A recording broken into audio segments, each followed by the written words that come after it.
Animation box.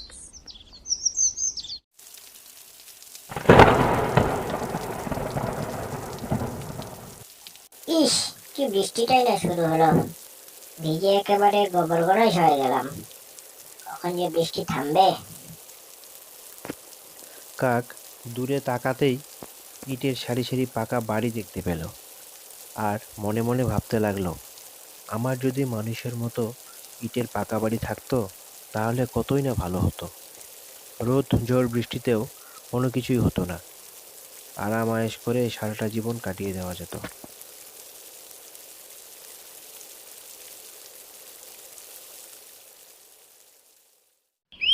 অবশেষে বৃষ্টি থামলো।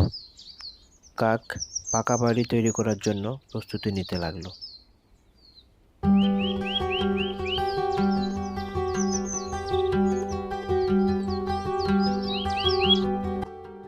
কিছুদিনের মধ্যেই কাক তার ইচ্ছে মতো পাকা ঘর তৈরি করে ফেলল এবং সেখানে শান্তিতে বসবাস করতে লাগলো।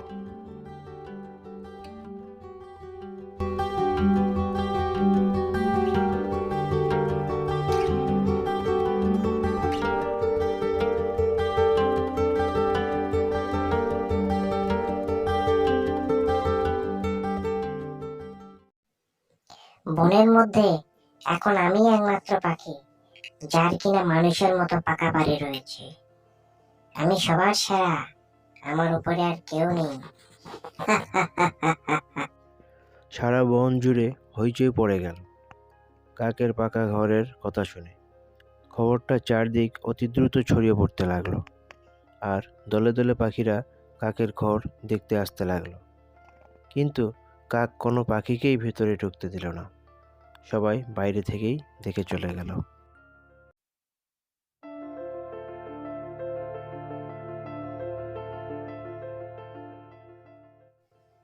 তোমরা দূর থেকেই দেখো, ভিতরে আসার চিন্তা করো না। তোমাদের জন্য এই বাড়ি না, গাছের কোটরই তোমাদের জন্য ঠিক আছে। এবার অনেক হয়েছে, এবার চলে যাও, ভিড় করো না, আমি বিশ্রাম করব। কাকের কথা শুনে অন্যান্য পাখিরা সেখান থেকে উড়ে চলে গেল আর কাক তার নিজের ঘরে নাক ডেকে ঘুমাতে আরম্ভ করলো।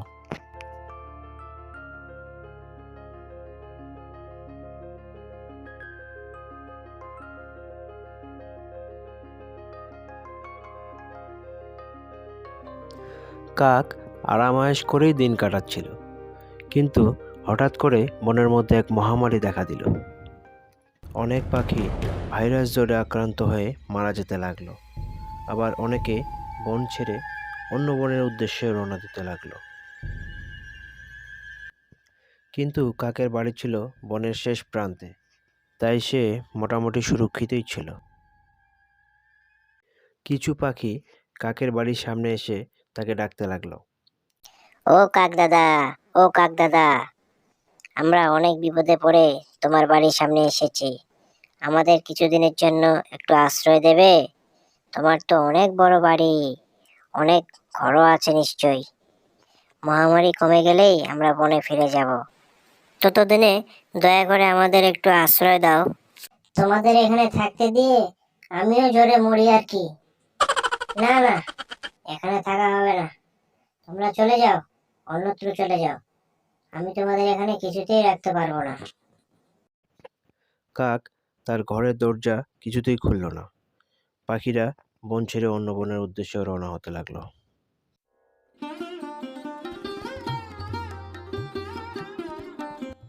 তার কিছুক্ষণ পর টুনি আসলো তার ছানাদের নিয়ে। কাক দাদা, ও কাক দাদা, আমি টুনি। আমার ছানারা খুব ক্লান্ত হয়ে পড়েছে। তারা অনেক ছোট, বেশিক্ষণ উঠতেও পারে না, আর তাদের অনেক জল পিপাসাও পেয়েছে।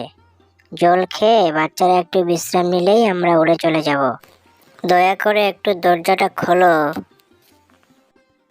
না না, আমি দরজা খুলতে পারবো না। আমি এখন বিশ্রাম নিচ্ছি। তোমরা এখান থেকে যাও তো, বিরক্ত করো না। পাকা বাড়ি দেখলেই জল পিপাসা পায় আর বিশ্রাম নিতে ইচ্ছে করে, তাই না? যত সব।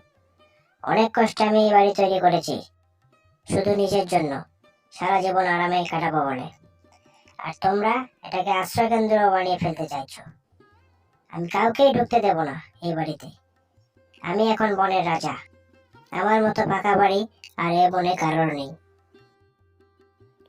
টুনি আর তার বাচ্চারা কিছুক্ষণ অপেক্ষা করার পর সেখান থেকে উড়ে চলে গেল। কাক তার নিজের বাড়ি নিয়ে খুব অহংকার করতে লাগলো। তার মতে কোনো কিছুতেই এই বাড়ি টলাতে পারবে না, না রোদ না বৃষ্টি। অট্টহাস করে সে হাসতে লাগলো। আমার কোনো চিন্তা নেই, আমি সবার উপরে, আমার উপরে আর কেউ নেই। একথা বলতে না বলতেই হঠাৎ খুব জোরে বাতাস বইতে আরম্ভ করলো, আর শুরু হলো বজ্রসহ বৃষ্টি।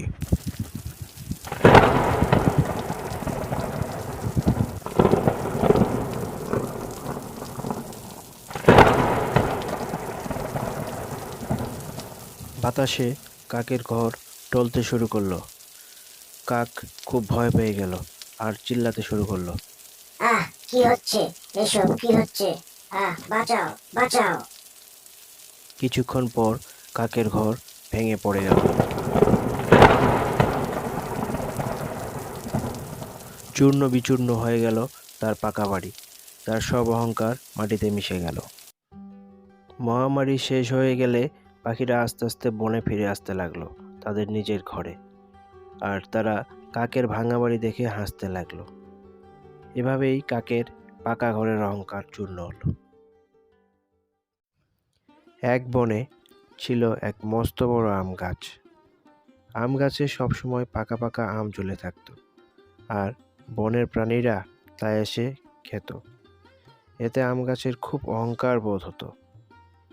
পাশেই ছিল একটি কলা গাছ। আম গাছ কলা গাছকে সবসময় তুচ্ছ তাচ্ছিল্য করত। একদিন আম গাছ কলা গাছকে বলল, কলা গাছ, তুমি তো খুব ছোট আর নিম্নমানের বৃক্ষ। না আছে তোমার ছায়া, আর না দেও তুমি কোনো কাঠ। আর আমাকে দেখো, আমি ছায়া দেই, ঘর বাড়ি বানানোর জন্য কাঠ দেই, আগুন জ্বালানোর জন্য শুকনো খড়ি দেই, আর বনের অন্যান্য প্রাণীরা আমার সুমিষ্ট ফল খেয়ে জীবন ধারণ করে। কিন্তু তোমার এমন কোনো কিছুই নেই অন্যদের দেওয়ার মতো। কে বলেছে আমি কোনো কিছুই দেই না? আমার পাকা কলা খেয়ে বানরেরা তৃপ্তি পায়, আর মাঝে মাঝে পাখিরাও তো খেয়ে যায়। তাহলে কেন বলছো তুমি আমি কোনো কিছুই দেই না?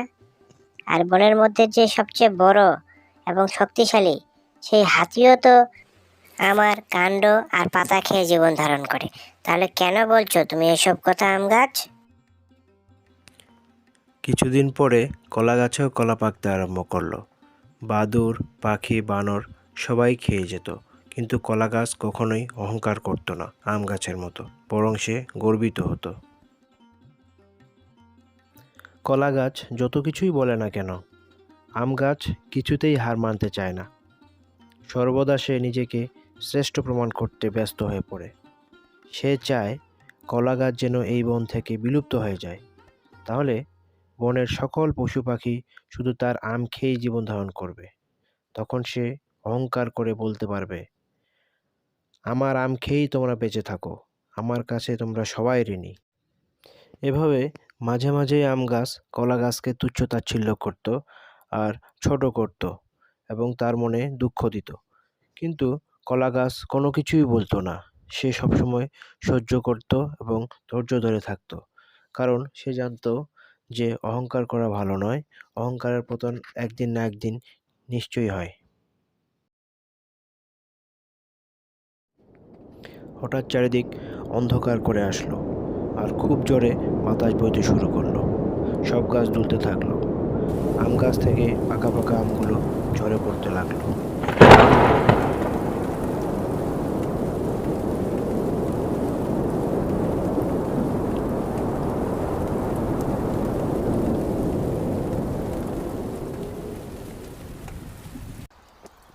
আম গাছ ঝড়ের বেগ সহ্য করতে না পেরে উপড়ে পড়ে গেল। তার সকল অহংকার চূর্ণ হলো। অন্যদিকে কলা গাছ আকারে ছোট হওয়ার কারণে রয়ে গেল। ঝড় তার কোনো ক্ষতিই করতে পারল না। এই কারণে নিজেকে নিয়ে বেশি অহংকার করা ভালো নয়। আম গাছ অহংকার করেছিল, সে তার ফল পেয়েছে। অন্যদিকে কলা গাছ নিরহংকারী ছিল, তাই সে রয়ে গেছে।